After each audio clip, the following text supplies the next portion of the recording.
Have you ever wondered why some people seem to evolve quietly, while others stay stuck in the same place, repeating the same frustrations, chasing the same approval, and never quite breaking through?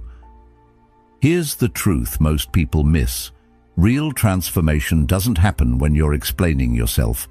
It doesn't come from being louder, faster, or more visible. It happens in silence, in the moments no one sees, the early mornings, the disciplined decisions, the quiet work that rewires you from the inside out. And that's where Stoicism hits hardest, because it doesn't tell you to perform. It tells you to focus, to build inward strength so solid the world can't shake it.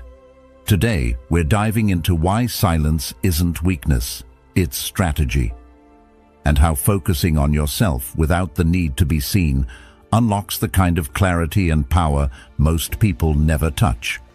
The people who truly shape their lives, those rare individuals who reach a level of success that's not just external, but deeply internal, know something most of the world misses. They've tapped into a kind of wisdom that doesn't need an audience. They're not obsessed with sharing their every step or justifying their every choice. They don't live in explanation mode. While others are trying to win arguments, gain approval, or craft the perfect image, these people are quietly, relentlessly building. They move with a kind of calm certainty, the kind that comes from not needing validation. They've learned to find peace in progress and meaning in discipline. And the paradox, the less they say, the more powerful they seem. Because there's something magnetic about those who operate in silence. You can sense it when you're around them. Their presence speaks without words. You feel their focus, their clarity, their inner stillness, and none of it comes from trying to be impressive. Plato once said, "Wise men speak because they have something to say, fools because they have to say something." It's not about muting your voice. It's about making sure what you say is anchored in substance, not just noise. But what is it about silence that makes it so powerful? Is it just restraint? Is it simply avoiding small talk or staying out of drama? Not at all. Real silence, the kind that transforms you, isn't passive. It's not just the absence of speech, it's the presence of depth. It's active, intentional. It's where awareness sharpens, where your thoughts settle, where your energy gathers and reorganizes. It's not empty, it's full of insight, of potential, of clarity. When you step away from the constant stimulation of the world, your brain doesn't shut down, it switches gears. It begins to operate differently. In that stillness, something incredible happens. You begin to see yourself clearly. The fog lifts. The path ahead starts to reveal itself, not because someone else handed it to you, but because you finally created space for it to emerge. Carl Jung captured this perfectly. Who looks outside dreams, who looks inside awakes. In silence, you wake up to your own patterns. You hear the stories you've been repeating in your mind. You confront the discomforts you've numbed with noise. And that's why most people avoid it. Because silence is honest. It doesn't let you hide. In silence, your doubt shows up, your guilt, your insecurity. And instead of facing it, most people grab their phone, open a new tab, argue with someone online, anything to avoid being alone with themselves. But avoidance isn't neutral. What you avoid doesn't just disappear. It buries itself deeper, quietly draining you from the inside out. It fragments your focus. It whispers confusion into your decisions. And soon, you start wondering why you feel exhausted even when you haven't done much. Why you feel stuck even when you're busy. That's the weight of unprocessed thoughts. The tax of unresolved tension. So why do we keep choosing the noise? Because we've been trained to equate being seen with being valuable. The more attention we get, the more important we feel. But Aristotle offered a warning long before social media existed. The ultimate value of life depends upon awareness and the power of contemplation rather than upon mere survival. Constantly seeking attention is a form of survival, a way to avoid the deeper work. But it keeps your mind on edge, always reacting, never reflecting. What would happen if you stopped reacting?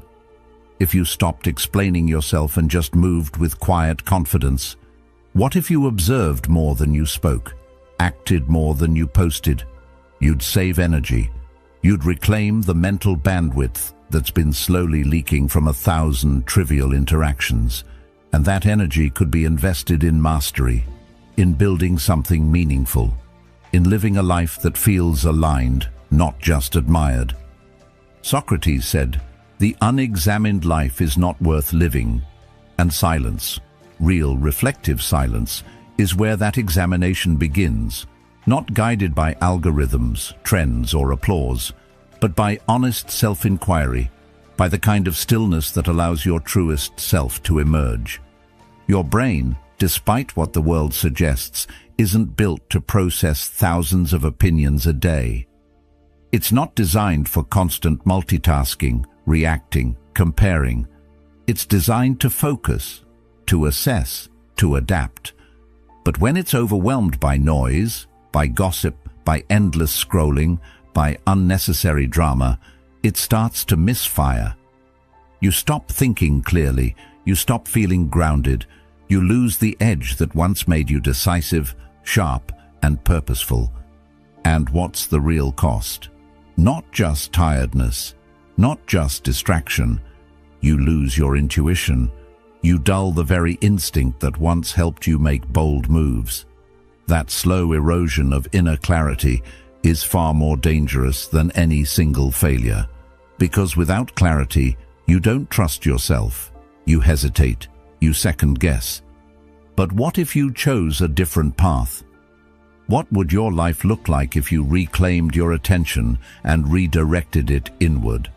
What kind of person would you become if your identity was built not on how the world sees you, but on how deeply you know yourself? What kind of progress could you make if you didn't need it to be loud? If you just did the work, silently, patiently, and let the results speak for themselves? Ask yourself, how often are you losing moments, opportunities, even entire days, reacting to meaningless distractions? Not because the distractions are powerful, but because they're persistent. A message here, a headline there, a meaningless argument that sticks with you far too long. And before you know it, your day is gone. Not spent, but scattered. You feel drained, not from effort, but from fragmentation, like 1,000 tiny cuts that don't bleed you dry all at once, but over time steal your focus, your drive, your clarity. How often do you feel exhausted not because of physical strain, but because your attention was pulled in too many directions? That's not just a feeling, it's a neurological reality. Your brain, specifically your prefrontal cortex, is wired for deliberate thought, for concentration, for vision. It thrives on clarity, not chaos. When it's given silence, it resets, it recalibrates, it begins to focus again, and out of that silence, something most people never tap into begins to emerge: control. But what is control really? It's not about overpowering others or rigidly suppressing emotions. Control is self-mastery. It's when your actions align with your values, regardless of who's watching. Aristotle said, "What lies in our power to do, lies in our power not to do." True control is choosing not to react, not to prove, not to perform. And that power lives in your prefrontal cortex, not the limbic system that urges you to scroll, argue, or compare, but the part of you that plans, focuses, and commits. Here's something psychology and philosophy both agree on. Your identity is shaped not by what you say, but by what you consistently do. You can tell the world you're disciplined, driven, focused, but if your behaviors say otherwise, your brain knows the truth. Carl Jung once said, "You are what you do, not what you say you'll do." That's not just a poetic idea, it's biology. Your brain wires itself based on repeated action. When you wake up early, exercise, resist distraction, your prefrontal cortex is strengthened. Neural pathways solidify. You're not just acting differently, you're becoming someone different. But isn't motivation supposed to help with that? Isn't that what keeps us moving? Here's what most people miss. True motivation isn't external, it's neurological. You don't get lasting drive from applause. You get it from progress. Dopamine, the brain's chemical of motivation, doesn't flood your system when someone praises you. It activates when you see yourself getting better, when you read another chapter, when you run one more mile, when you keep a promise to yourself. And the interesting part? This all happens best in silence, in those moments no one sees. That 6 a.m. grind, that decision to eat with intention, that choice to work instead of scroll, that's when the brain rewards you. So why are we so quick to announce our intentions before we've even begun? I'm going to get in shape. I'm writing a book. I'm building something big. It feels good to say it. It gives the illusion of progress. But neuroscience paints a different picture. When you tell people your goals too soon, your brain releases dopamine as if you've already done the work. You get a premature reward without the growth. Plato said, "The beginning is the most important part of the work." And if you burn your energy on declarations, you never make it past that beginning. Why does this matter? Because premature celebration is the enemy of discipline. When you confuse talking with doing, you trick your nervous system into a false sense of accomplishment. You build an identity based on perception instead of performance. And when the applause fades, you're left with no system, no discipline, no momentum. So what's the alternative? Say less. Do more. Let your actions build the narrative. Let the silence be the forge where your new identity takes shape. Not because you told the world who you're becoming, but because you quietly became it.